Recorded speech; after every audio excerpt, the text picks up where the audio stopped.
Till yesterday, we have completed up to Article 73. Articles relating to Union Council of Ministers are contained in Article 74 to 78. First, I read out the article for you and then I will explain what went wrong and how. Article 74 reads, there shall be a council of ministers with Prime Minister as head to aid and advise the President in executing his functions as President. However, through 42nd Amendment of 1976, the following words were added into the article. The President shall, in the exercise of his functions, act in accordance with such advice, provided that the President may return the advice for reconsideration for a maximum of one time. If the same advice is tendered, the President of India is bound to act in accordance with the advice. The question whether any, and if so what, advice was tendered by the Council of Ministers to the President shall not be inquired into in any court. It is justified to that extent. Our objection is only to the 42nd Amendment of 1976, which states that the President of India shall act in accordance with the advice of the Council of Ministers. We know the President of India is the executive at the union level and the governors are executive at the state level. If the executive is bound to follow the advice of legislative leader, that means we have no effective executive for India. As such, India cannot be democratic. A democracy has to have separation of powers between the executive, the legislative and the judiciary.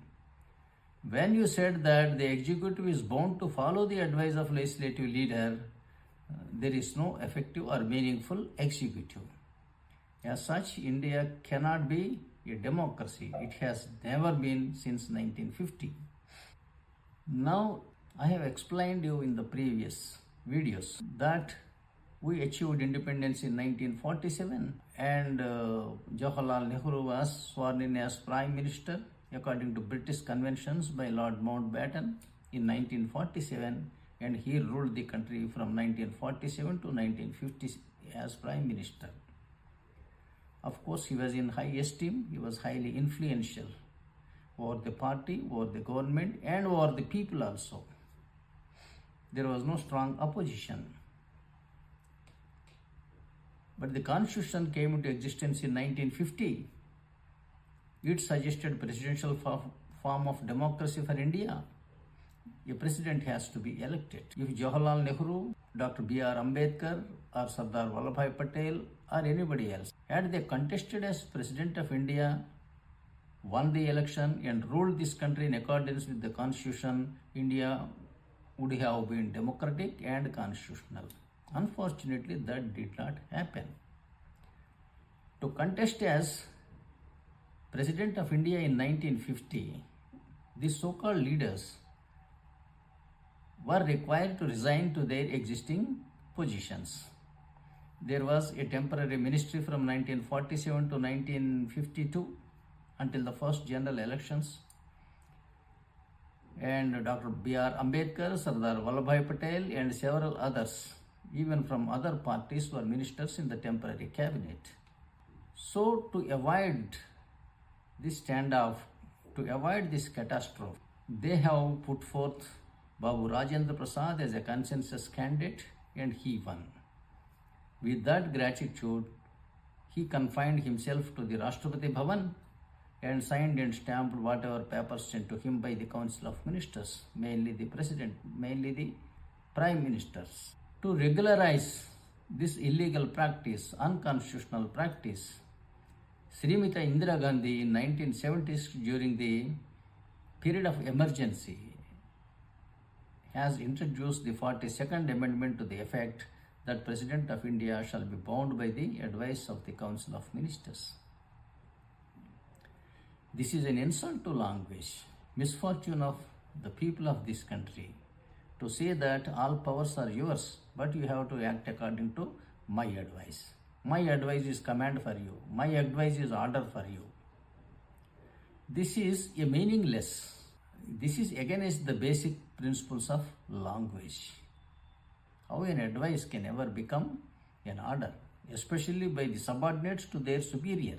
However, it has become practiced by precedents, being followed from 1950 to 1977 until Janata government won the elections and formed the government. I don't say they are governments, they are only a majority rule. At least they should have corrected the constitutional lapse. They too did not do that because probably they too did not understand. To a common man it appears what is wrong if a political party is gaining majority in the Lok Sabha, its leader is ruling, so it is a majority rule. If a political party is gaining majority in a state assembly, its leader is ruling, what is wrong? This is only half true or half knowledge. If the majority leader rules without there being an effective executive, it will be anarchy. He will oppress the opposition parties. He will damage their financial resources. He will foist cases against them and imprison them, like in olden days of monarchies. But that is not democracy. Everybody look to the constitution for answers to their questions. Nobody was bothered to read the constitution comprehensively, like today's experts, medical practitioners. Same way, the advocates or the judiciary in resolving the disputes, they have looked only to which articles which support their point of view. That way, the constitutional message, the theme of the constitution, the scheme of the constitution was totally miscarried. If you see Article 75, Article 75 1 reads that the Prime Minister shall be appointed by the President of India and the other ministers shall be appointed by the President of India on the advice of the Prime Minister. This is what is contained in Article 75 1. The Pakistan people in their constitution of 1973 copied exactly verbatim these words. But at the end of this article, they have added that, however, the President shall not exercise his option without ascertaining the majority of the Prime Ministerial candidate in the Parliament. So before appointing, he has to ascertain majority in the Parliament. But under Indian Constitution, such a condition is not there. If you go to Article 75 Clause 2, the number of ministers, including the Prime Minister, shall not exceed 15% of the membership of Lok. And Clause 2 reads that Clause 1B again is a disputable issue that was of course added in 1985 regarding disqualification of members. If a member is disqualified, he will be disqualified for being minister also. 75 Clause 2 reads that the terms of ministers shall be during the pleasure of the President. Again, the Pakistan people copied exactly verbatim. The terms of ministers shall be during the pleasure of the President. They added, however, the President shall not exercise his option without conducting a no confidence motion in the Parliament. Such a condition is not there in India, but surprisingly, Indian administration is following that condition. The Council of Ministers shall be collectively answerable to the Parliament under Clause 3. It is but natural. Ministers are answerable to the parliament. Please understand, if majority party is forming a government called gang rule, if I say the ministers are answerable to the parliament, it is as good as saying that he is answerable to his parent party, because that party which is having majority in the parliament. Supposing the ministers are answerable to the parliament, it means that they are answerable to their party or its party head. That was what we have seen during the term of Dr. Manmohan Singh. He was answerable to the party head. So it is not democracy at all.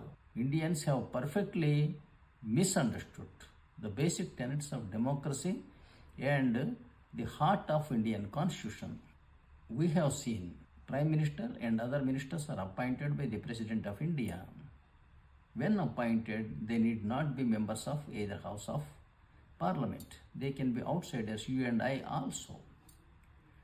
But the condition is that they have to become member of either House of the Parliament within 6 months. In my opinion, if he does not get membership of either House of Parliament within 6 months, he may be reappointed, in my opinion. But the Honorable Supreme Court held otherwise in S.R. Singh case of Punjab, that a person cannot be appointed for the second time unless he becomes member of the legislatures. Actually, to be an advisor or to be an AD of the President of India, one need not be a member of any of the legislatures. This is, after all, his advisory body. Clause 6 relates to salaries and allowances of the ministers, which will be decided by the Parliament. Under Article 76, the President of India shall appoint an Attorney General for the purpose of advising him on legal matters, and his term of office shall be during the pleasure of the President. But unfortunately, these appointments are being made by the party head. But whereas the Constitution says that it is the President of India who shall appoint these people, and he has right to terminate at his pleasure. Article 77 is an important article. It reads, all executive actions of the government shall be expressed to be taken in the name of the President. Clause 2, orders and other instruments made and executed in the name of the President shall be authenticated in such manner as may be specified in rules to be made by the President, and the validity of an order or instrument which is so authenticated shall not be called in question on the ground that it is not an order or instrument made or executed by the President. The President shall make rules for the more convenient transaction of the business of the Government of India and for the allocation among ministers of the said business. The word business is used in this article, but please understand, this says that the business means the activities of the union government shall be allocated to various ministers. So portfolios to the ministers shall be allocated by the President according to their qualifications and capabilities. But of course, Prime Minister is appointed by him according to his will. Other ministers are appointed on the advice of the Prime Minister. And coming to the duties of Council of Ministers contained in Article 78, Clause A states that it shall be the duty of the Prime Minister. It shall be the duty. Duty means inescapable function. Prime Minister of India is duty bound to communicate to the President all decisions of the Council of Ministers relating to administration of the affairs of the Union and proposals for legislation. Whether it be administrative proposal or a legislative proposal, it shall be the duty of the Prime Minister to communicate to the President of India. And his other responsibility, should not call it responsibility, it should be duty. His duty shall be to furnish such information relating to the administration of the affairs of the Union and proposals for legislation as the President may call for. If the President of India is bound by the advice of the Council of Ministers, please think for a while why it will be provided in the Constitution that the Prime Minister shall furnish all administrative and legislative proposals to him and furnish such of the information which the President of India may ask further. So now we have understood the purpose of Council of Ministers shall be to aid and advise the President of India in exercising his functions. Prime Minister and other ministers are appointed and removed at pleasure of the President. It shall be the duty of the Prime Minister to report all administrative and legislative proposals to the President and furnish such further information as may be called for by the President of India. With this, the chapter relating to the Union Minister comes to an end, except these three conditions that to aid and advise the President, appointed and removed by the President, and duty to provide information to the President. Except these three occasions, we do not find reference to the Prime Minister anywhere in the entire Constitution. Entire Constitution is about the functions, duties, discretions, and responsibilities of the President of India. I request you to please subscribe, share, and comment on my videos. I will be glad to reply to your worthy comments. Thank you.